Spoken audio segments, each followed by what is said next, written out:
And with just 84 days until America votes, it is perfect timing because the presidential race has never been more fascinating. The word surreal comes to mind after an assassination attempt on Donald Trump and Joe Biden being forced out of the race by his own party. Today marks 3 weeks since his exit, and in that time, Kamala Harris has had a hefty honeymoon.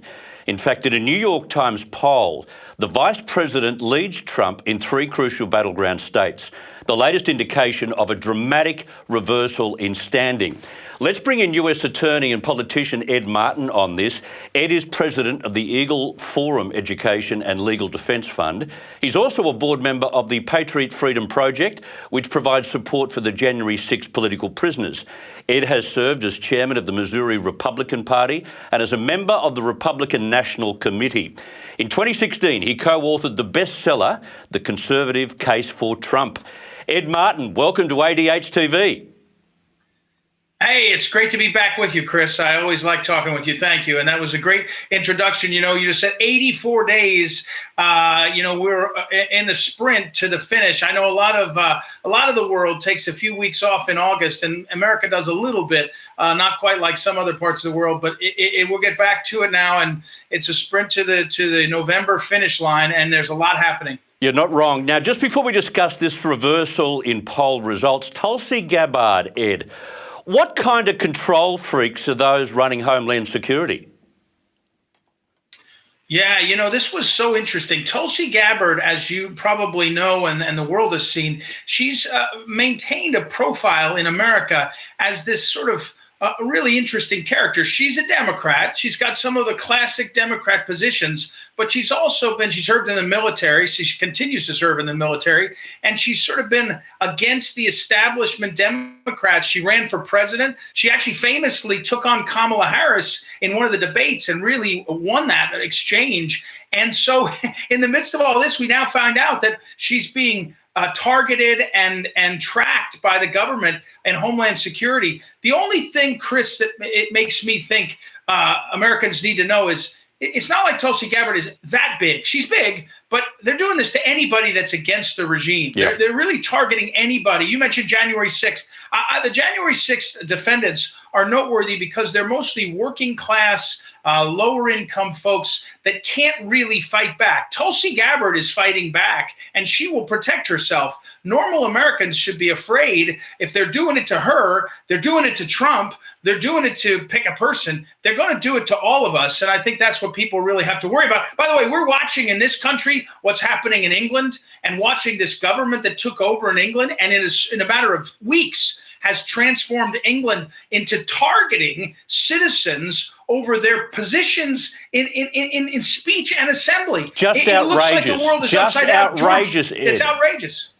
Now, let's get back to Kamala. These are 3 key states, and the first quality survey, I think, since Biden withdrew. In Wisconsin, Pennsylvania and Michigan, Kamala Harris has a 50% to 40% lead over Donald Trump. How much of a worry is this for the Trump camp?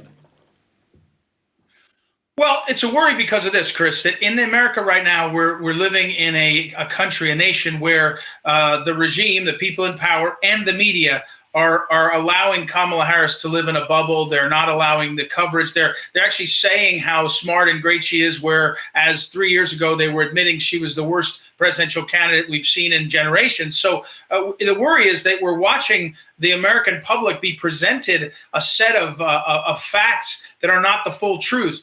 But I have to tell you, Chris, just to push back a little bit, that poll, there has not been other polling dropped by other reputable sources in about 6 days, except for Trump's side. Trump has a poll from his pollster McLaughlin and also Rasmussen, which says that the race is the same as it was. It has not changed as dramatically at all as Kamala Harris is wanting to push. And when you look at the New York Times poll, which is New York Times Siena, and you look, they oversampled in parts of the country and with Democrats. So I don't believe any of it. And back to your point, you captured it perfectly. 84 days left. America is split. There's 2 parties. It's going to be the middle that in 10% of the country in 5 or 6 states that are going to matter. But I don't really believe anything I'm hearing in the media because they've been so clearly hiding Kamala Harris. It's like Joe Biden in his basement, Chris. In 2020, he hid in his basement. We weren't allowed to ask anything because of COVID. Now Kamala is hiding in her bubble because she came into the race late, and therefore no one's allowed to ask her any questions. I guess it worked with Biden. They're going to try it again. I'm not sure America's going to take it. Yeah, that's interesting. 21 days and not one press conference, which is exactly what Biden did throughout his presidency. This is a way of shrouding her away from the word salads and the mispronunciations and the silly philosophical musings of someone who's, I'm sorry, but intellectually vacuous. Well, look, she's as Donald Trump says, she's dumb. I mean, we have to be, if you're afraid in America to say what's true, you're never going to say she's dumb. She's not a smart person. She's dumb. She's unpleasant. She's really not a nice person. All of her staff say that. They all quit and all that. What you're pointing to is the bigger problem. The media is willing to lie about Joe Biden's mental health for 3 years, his acuity. They're willing to lie about Kamala Harris. And frankly, Chris, the problem is, and your program is one of the reasons I jumped to talk on your program is you let me talk. In America, you say what we're saying, you get cut off or you get very little time because they're hiding her, and they're hiding her effectively. Look, in America, we also have Google. We also have YouTube, obviously owned by Google. We have Facebook. They have admitted they put their thumb on the scale in 2020. There's no reason to think that they're not doing that again in some way or some form. They're doing it all over the world. So we're up against, it's Donald Trump and we the people up against all of the media, all of the social media, and the people in power. I don't like our odds, except our leader is one of the more fearless people, I think, in American history. So we'll take our chances. We got to take our shot. Yeah, fearless plus, like it's just extraordinary. Now, on Saturday, this is interesting. A strategy may be Kamala Harris announces that if elected, she would end federal income tax on tips. Precisely the proposal made by the former president. What is this copycat strategy? Is it an intention here? What's this about? Well, there's a couple things. One is the one place in America where more people by percentage are impacted by getting paid with tips is in Nevada, which is a swing state, right? Which is a state that actually matters. Yep. And so she was out there giving a speech. There's a couple of big unions where the workers get paid in tips. But here's what I want to tell you. If she's winning by 10 points, New York Times nonsense. If she's so good and so strong, if you're the winning candidate, you don't have to steal the other guy's game. You don't have to steal the other guy's thing. When I saw that, I thought, wow, clever of her to, with a straight face. She didn't say, Trump suggested it, I agree. She just pretended it was hers. That's, if you're the front runner, you don't start grabbing the guy behind you's ideas. If you're not sure how you're going to win, you start grabbing the guy behind you. Remember, it's the Biden-Harris economy that the American people are feeling. The stock market tanked last week. Inflation is still up. Jobless numbers are still up. She's got a weight on that she's running, an albatross around her neck named Joe Biden and Bidenomics.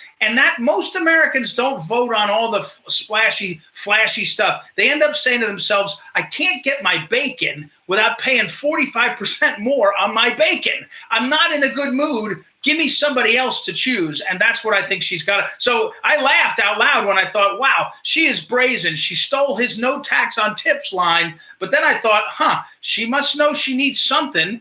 And she's casting around to try to find something to try to win. It's a very defensive, progressive kind of move. It's a very interesting strategy, and it could backfire on them. And very quickly, on CBS over the weekend, Biden said, well, I didn't want to create a distraction, so that's why I exited. At the end of the day, Obama kicked him out, didn't he?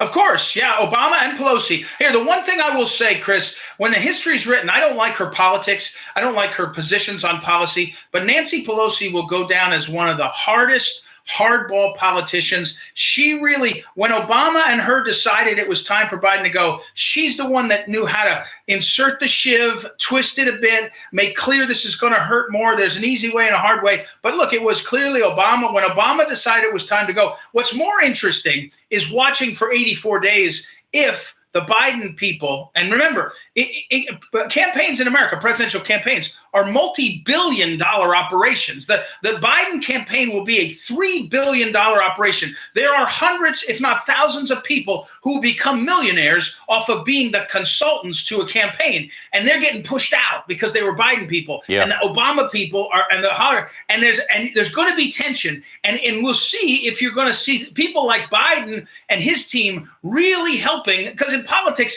they're about power, and they might as well have Trump's people in and be in the opposition than have the Obama people back in. One last thing. Kamala Harris passed over the Pennsylvania governor, Shapiro. He's about 50 years old. He plans to be a national candidate in the future. It's not in his interest to have Kamala in for 8 years and maybe Waltz in for 8 years and his career ending. So in Pennsylvania, one of the key states, will he pull his punches? So, it doesn't stay as clean. And in 10 days, they're going to go to Chicago and they're going to have a Democrat convention and they're going to show the lunatics dressed up as transgender men, dressed up as Palestinian freedom fighters. And they're going to, they're going to shout at each other, maybe shoot each other. Let's see how that looks on TV and across the world with this Democrat Party and the unity of Kamala Harris. I'm not sure it's going to play out the way they think. But again, maybe the media will hide the ball on all of us again.